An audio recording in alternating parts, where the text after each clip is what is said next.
Well, g'day guys and welcome. I've woken up this morning and decided I need another Astro fix. That's despite doing the last 2.5 weeks in New Zealand, running a photography tour over there. Had a great tour, awesome group of people, thank you very much. Also, special thank you to Richard Taddy for helping out during that one. Really appreciate your effort, mate.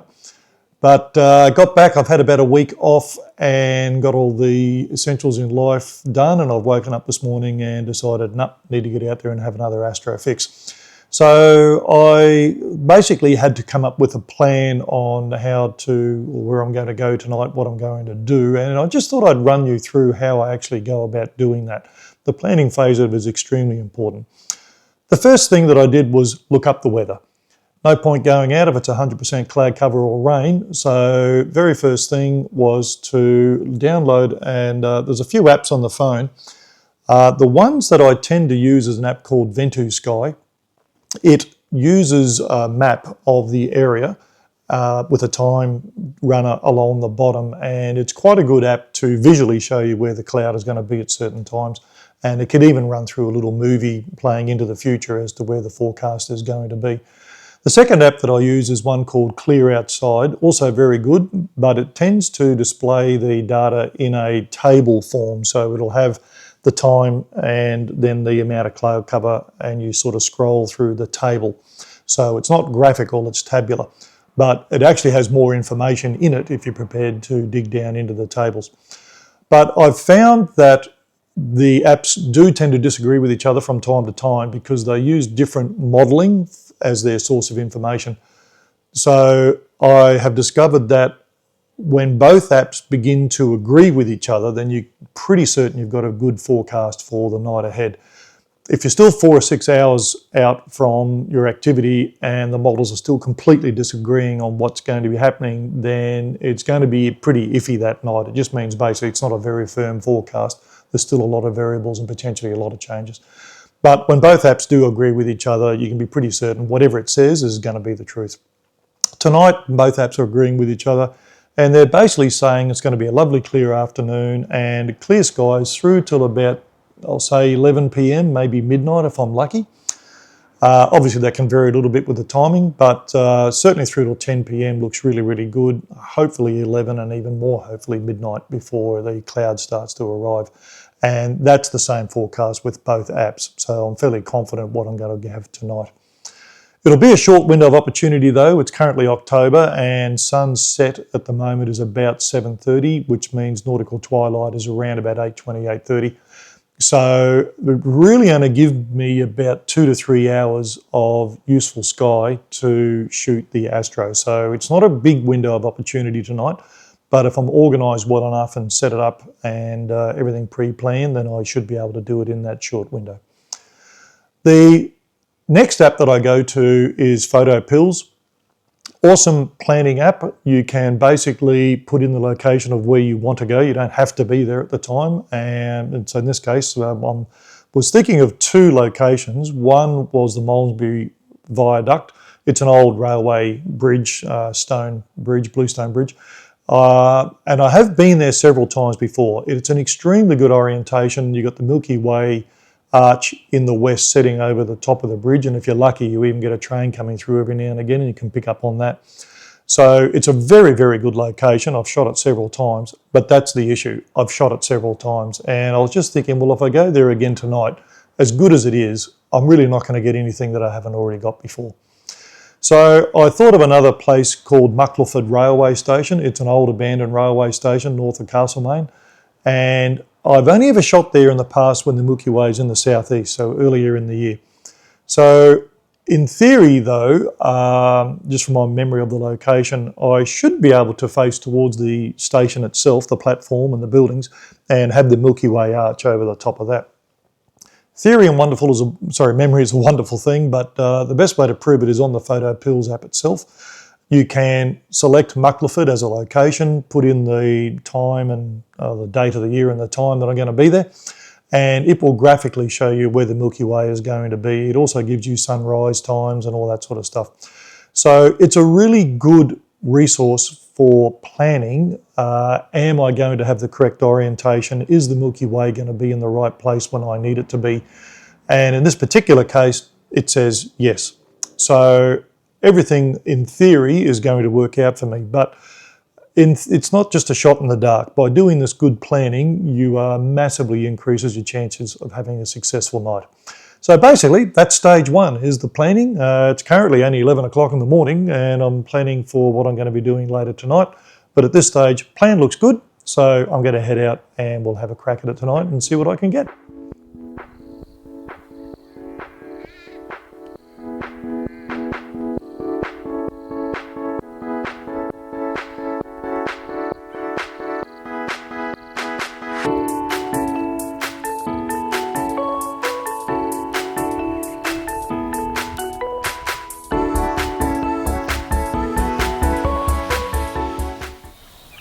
So after an hour's drive, here we are on site at Muckleford station. Not a cloud in the sky, looking really good for Astro. And looks like the Milky Way is going to line up pretty well exactly as planned and at the right time. So fingers crossed the cloud stays away.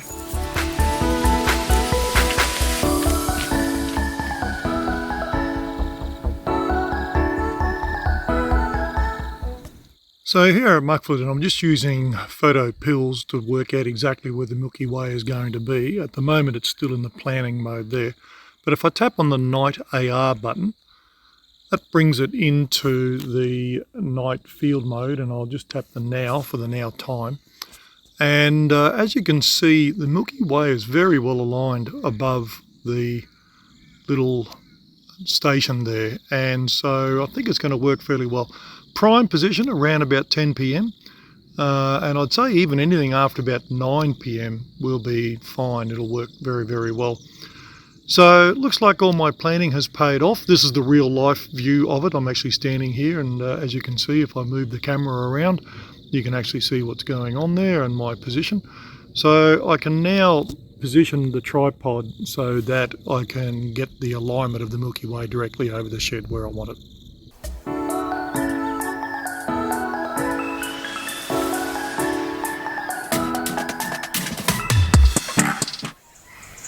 Another really good feature in this area, only about 400 or 500 metres from the railway station, is this awesome old trestle bridge. Unfortunately though, it's just surrounded by trees, and whilst a few trees you can generally deal with, it doesn't detract too much. In this case it's just thick as, and sadly it just makes Astro absolutely impossible here. So unfortunately, even though it all lines up beautifully with the Western Milky Way at the moment, unfortunately just not a chance of a shoot in this area tonight. But it's still a really great scene if you ever want to come here and do a landscape shot. So I'm trying something different tonight. My good wife has made up a wonderful diet dinner for me. Yes, unfortunately you learn if you come on one of my tours, I feed you well. And in 2 weeks in New Zealand I put on 2 kilos. So food was awesome. Anyway, now it's time to try and lose it again. So my wife has done me a wonderful dinner, and she's put it in a thermos. I've never actually tried this before. I must admit I normally heat up something out of a packet, but that's not really healthy. So we're trying this, and I've got to say, good job, honey. Really nice. You've done well. So tastes great, nice and hot still. A little drink to go with it, and a view to match. Dinner and a show.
G'day guys, I thought I'd now show you my lighting setup, and I apologise for two things. A, looking like an idiot with this torch on my head, and B, I've done a really dumb thing and left my DJI pocket gyro stabilised camera back at home on charge, so I'm just using my phone camera for this one tonight. So my apologies for the quality and the bouncing around, but I thought it more important to actually show you. This is effectively setting up a number of LED lights around the area.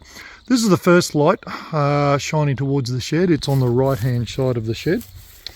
If I come down this way, sorry guys, a little bit of a walk through the uneven ground, bear with me. Here is my camera position, that's it there, and if I go around the back, that's roughly the alignment at the present time for the Milky Way, so hopefully that'll be fairly close. I'll just fine tune that in a few minutes.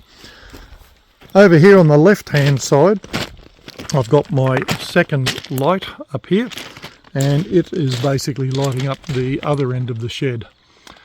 However, I can already foresee a problem where the posts are going to cast a shadow on the shed with both lights, so I'm going to have really annoying shadows cast. And in fact, if I move this light around, you can see how the shadows from the post are falling on the shed, which is going to annoy me.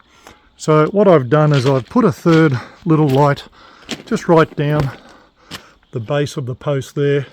I'm hoping that it will assist in reducing the shadows. I'll be honest, I don't think it's going to completely eliminate them, but it will hopefully help a bit. The other thing I'm concerned about is all of these lights are coming from below. They're all down on the railway tracks themselves. So therefore I'm concerned of two things. I'm going to have a shadow underneath the veranda, and that's partly taken care of, or will be taken care of, by that little light that I've put in the corner there. But my other concern is I suspect the roof is going to be pitch black, and likewise everything at the front here is going to be pitch black.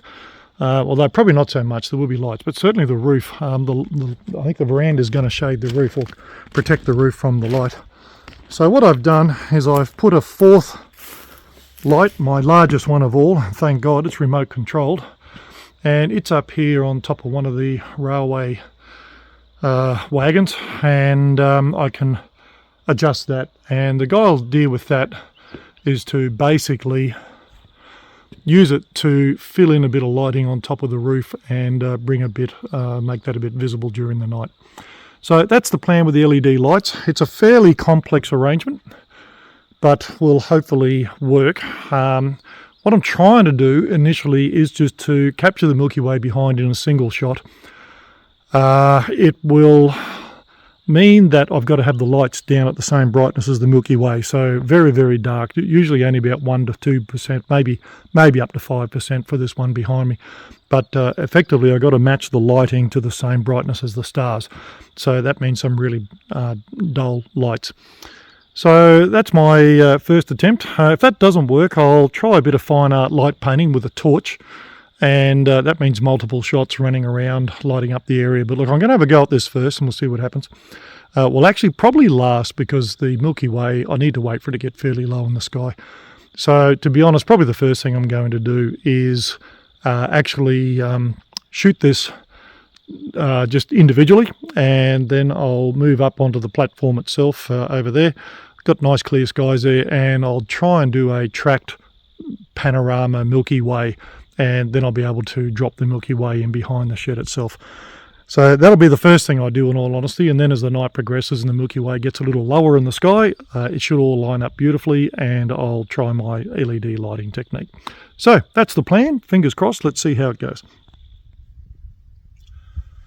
So it's just turned midnight and things have been going really well. The clouds held off wonderfully, so the forecast was good, and that's allowed me to do quite a lot of Astro. Pretty well stuck to the plan. I just did a few blue hour shots with the railway station first, then jumped up onto the platform where it was all clear. Got my Milky Way shots while the Milky Way was still fairly high in the sky. I did a panorama or two. I'm not too sure how they're going to come out, to be honest, because I ended up having to do it on a ball head. And also use the MSM tracker to do a track panorama. So the tracking side of things I'm sure will be fine, but I'm just not too sure I got the alignment correct with the ball head. But I took a few safety single shots just in case. Always do that. And that way, if my panoramas or my tracking didn't work, then I've always got the safety shot as a backup. After that, back down onto the tracks and lit up my little railway station. Got the Milky Way behind in single shots, so fairly happy with those. Did it both with LEDs and also then turned them all off and started doing some fine art light painting with a torch. So I've got a few options there with that one. All finished, other than the sky's still clear. The Milky Way has set below the horizon though, so there's no point trying to shoot that anymore. But given the skies are so clear, I thought I'd have a go at doing a star trail. I just got one of the little engines and a few wagons as foreground. So it's shooting now while I'm in here having a cup of soup, trying to warm up. And but look, overall, yeah, going really well. And I'll get back to you tomorrow, hopefully with some of the results of what I've ended up shooting tonight. And for the record, yes, I do look like a total dick. So this is the first image from shooting that night. It's the single foreground lit by the LED panel lights. And I've blended that with a 5-image panorama that I shot from up on the platform using sky replacement mode in Photoshop.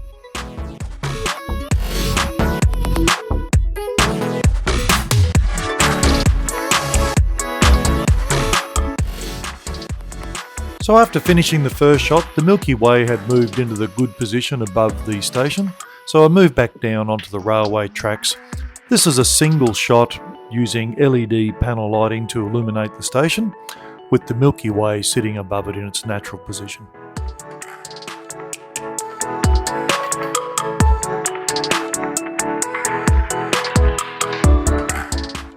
This third image uses a single shot of the Milky Way with no lighting in the foreground at all, blended with an additional 10 foreground images where I used a torch to light paint various parts of the station. It was by far the most complex post-processing image that I had to do, but it worked out fairly well.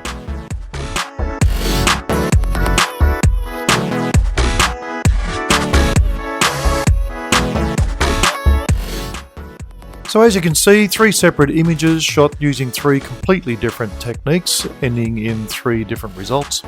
The first image with the tracked panorama certainly gave the classic Milky Way arch over the station, but as you can see in the second image, it didn't actually reflect the reality of the evening.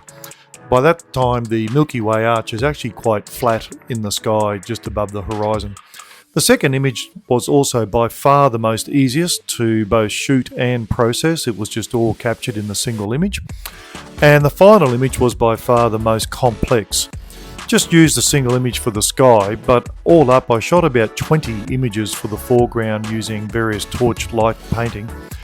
Ended up using about 10 of them in the final image, and it took an awful lot of layer masking to make it all work. So although it gave a very good result, it was by far the most complex image for the whole night and not easy to do. By this stage the Milky Way had set, but still the cloud hadn't rolled in, perfectly clear skies, so I thought now's the chance to get a bonus star trail. So that'll be the final image that you see. So thanks for joining me for my evening at Muckleford. Hope you enjoyed the video and look forward to seeing you the next time.